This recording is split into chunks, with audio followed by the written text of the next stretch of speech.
Alright, so hey YouTube, it's Shu, and this is another response video for Wes. I had two, as you can probably see, of my scribblings. I have too many things to put in a comment, so I told you I'd make a video, so here it is.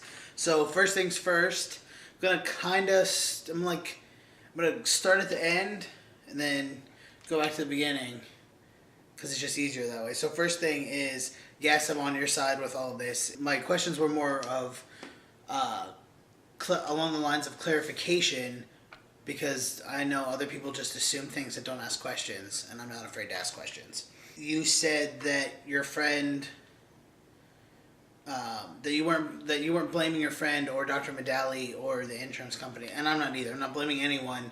I'm just, as my previous video said, these are my opinions based on my experiences, so that's why, So let's start from the beginning. As far as the itemized receipt, it was basically, I understand that it's being the day of your reveal, life-changing surgery and stuff, that it's sometimes hard to remember all of the things that you're supposed to do or get or whatever. This really isn't directed at you, Wes. It's more directed at people who are watching this video that say, hey, I'm going and I need an itemized receipt. It's a lot easier to deal with people in person sometimes. So, especially because over the phone and stuff, there's not that face-to-face. People sometimes don't feel responsible for their actions. Along those same lines, sometimes you gotta act crazy with people, and it's easier to do it in person. My example of that is my best friend. The last couple of weeks has had issues with his washer and dryer, and they're the complex that he lives in, they own them, and basically he told them like 8 times that the washer was not working properly and they didn't fix it. So he had to go to the office and act crazy with people, and guess what? It's fixed. The next thing is still associated with the not wanting to act crazy with people. It sucks, but that's just a part of life sometimes. And understand not wanting to have a bitter taste in your mouth about having top surgery and having to fight for things that you should already be able to have. So as far as the billing stuff and the creating a document, yes, I completely agree with you that it's just ridiculous to just not do it, for them to not do it, because it would take very little time for them to do it, and it would be easier on them. But my wife and I were talking about this, and it could be just because that he doesn't accept insurance, that his billing people don't know what they're doing when it comes to insurance stuff, because theoretically he would have people who are well versed, trained, whatever you want to call it, on medical coding and such. But since he doesn't accept insurance, they don't have to be. They could just be a secretary that does billing. It could also just be the billing side of it. Could also just be that people don't do their job sometimes, even if they are trained in stuff. For example, last year, my wife and I used to go to the same ophthalmologist, and basically she received a bill for portions that weren't billed to her previously. It was so it was about 9 months after the fact, and she called and they were like, well, basically the previous person wasn't doing their job.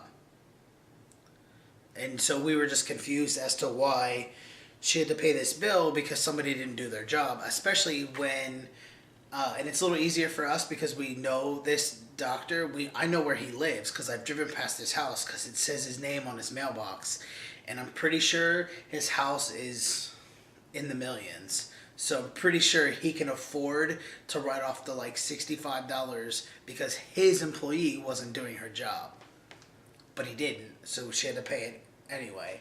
So it's just one of those, just because people are supposed to do their job doesn't mean that someone's actually following up and making sure that they're doing their job, or that they're just not doing their job incorrectly, regardless of whether people are following up or not. Next part that I have written down is about basically the insurance company. So I know in the previous video I talked about if I was paying out of pocket, that my price was this, and then if I had insurance, that the negotiated price was lower. So basically, I also want to throw out there that there are some doctors who, and it's becoming more of a trend because more people in the United States don't have insurance than pretty much ever before, that when you are a self-pay patient, that a lot of times they give you a discount. In that discount is not included what they would pay, what they would charge the insurance company. For example, when I go to my doctor, I saw him. I think I saw him once, and I was self-pay, and the appointment was like $100. But I've seen my explanation of benefits on my previous insurance, and it was the office visit was like $200. So his negotiated rate with the insurance company was $200, and what he made me pay as a self-pay patient was $110. So that being said, just because Medallia only charges people who pay out of pocket $6,500 doesn't mean that his negotiated rate with the insurance companies isn't $10,000 or $12,000.